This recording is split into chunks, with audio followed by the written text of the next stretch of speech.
नमस्कार। केमोन आश्चे, कैसे हैं आप सब? वनक्कम। आज आप सबका स्वागत है। सबसे पहले आप सबों का स्वागत है। रविवार का दिन है तो उम्मीद करता हूं आप सब अपने घरों में प्रसन्न होंगे, स्वस्थ होंगे और परिवार के साथ आनंद में होंगे।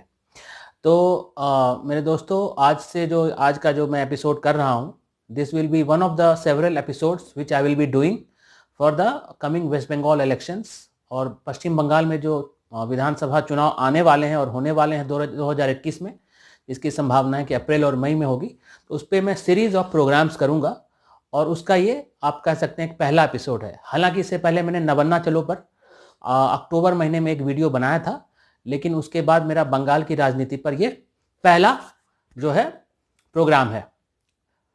तो भाइयों, मित्रों, भाइयों, जैसा कहें तो बंगाल की राजनीति में बहुत बड़ी एक चर्निंग हो रही है। Lot of churning is happening in the politics of West Bengal. और जो बंगाल में पिछले 43 वर्षों में जो उल्टी गंगा बह रही है, आप कहेंगे उल्टी गंगा कैसे बह रही है?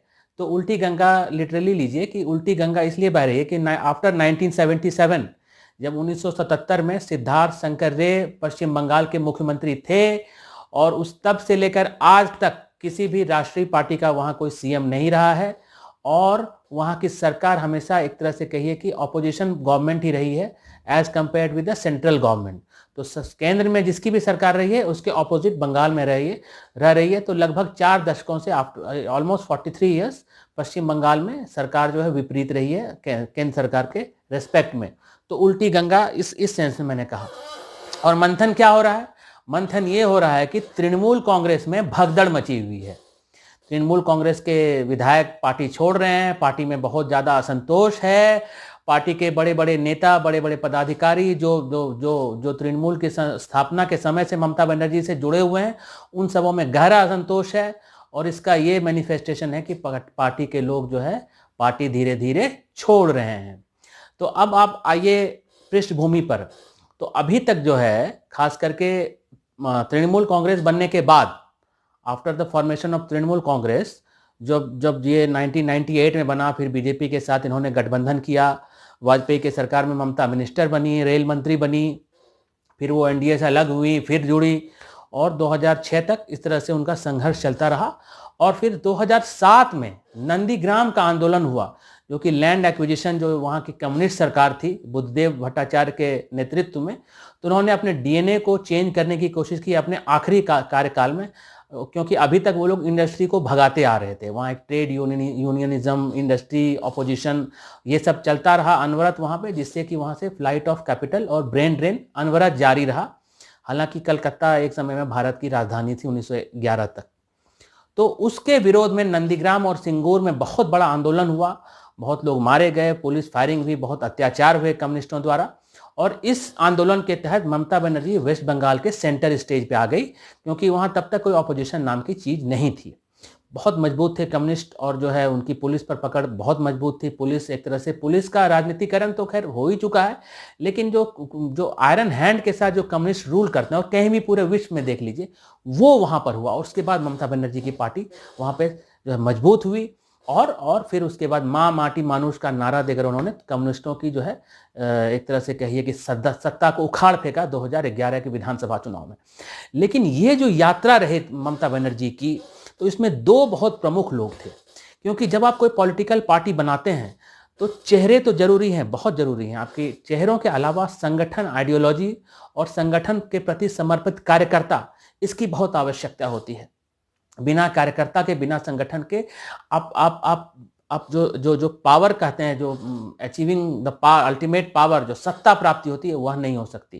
क्योंकि बूथ स्तर पे आपके कार्यकर्ता होने चाहिए, लोगों को बूथ तक लाने वाले कार्यकर्ता होने चाहिए। कार्यकर्ताओं को जनता में विश्वास जगाना होता है कि हाँ, ये वो पार्टी है जो कम्युनिस्टों के खिलाफ लड़ेगी और उस दमन से आपको मुक्ति दिलाएगी। तो यही हुआ, ममता बनर्जी की पार्टी सत्ता में आई और 2 लोग इसमें, खास करके मुकुल रॉय जिन्होंने पूरा संगठन बनाया, और दूसरा शुवेंदु अधिकारी जो नंदीग्राम के आंदोलन के समय से ममता जी से जुड़े और उनके कारण जो है खास करके जो पश्चिमी बंगाल है और जो ट्राइबल बेल्ट है, खासकर मिदनापुर हो गया, ले लीजिए झाड़ग्राम हो गया, पुरुलिया हो गया, बांकुरा हो गया, इन सब जगहों के काफ़ी प्रभाव था इनका और ममता जी को अभूतपूर्व विजय मिली यहाँ से।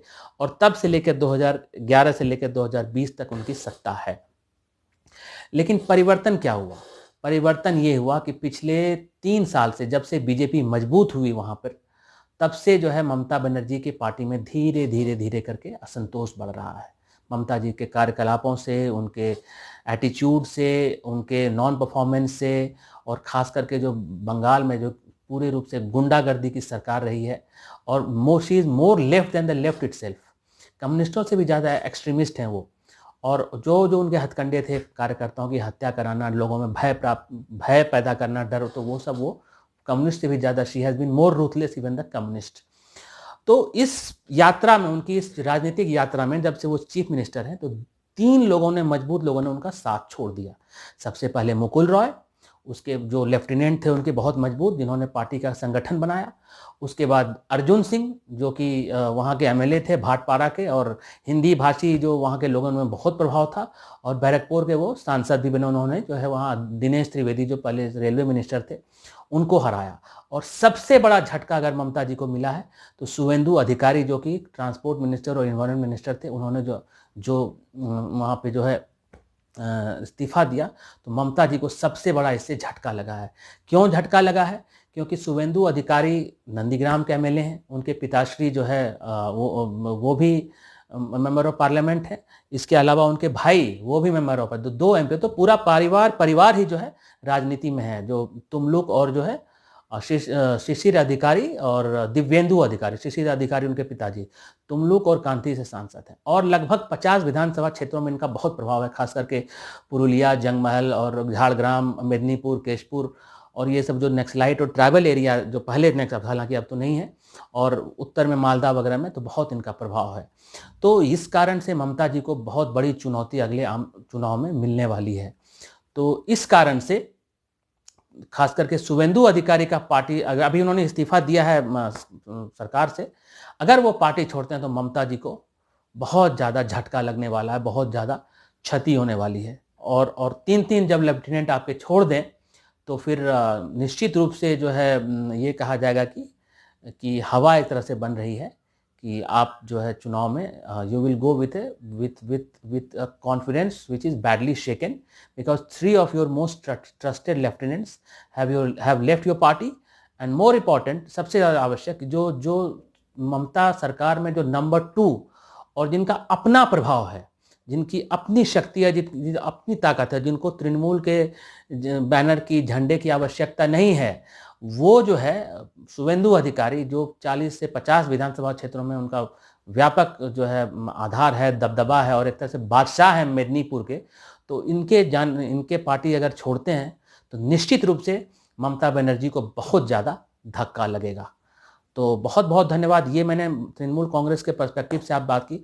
अगले एपिसोड में मैं बीजेपी की रणनीति आपसे चर्चा करूंगा, बीजेपी क्या कर रही है, और शॉर्ट एनालिसिस करूंगा बीजेपी का कि उसके स्ट्रेंथ और क्या जो है स्ट्रेंथ, वीकनेस, अपॉर्चुनिटी और थ्रेट, उसके हिसाब से वो नंबर 2 मेरा प्रोग्राम होगा, एपिसोड होगा इस बैटल ऑफ बंगाल में, which is going to be mother of all battles. तो बहुत बहुत धन्यवाद, बहुत बहुत आभार आप सबका, और देखते रहिए। अगर आपको ये चैनल अच्छा लगे तो सब्सक्राइब करिए, लाइक करिए, शेयर करिए, और अपने सुझाव दीजिए, डिस्कशन करिए, और मैं हर वो कमेंट जो आते हैं अवश्य पढ़ता हूँ, और ज़रूर आपको जो है उसका मैं जवाब दूंगा। तो मैनी थैंक्स, धन्यवाद।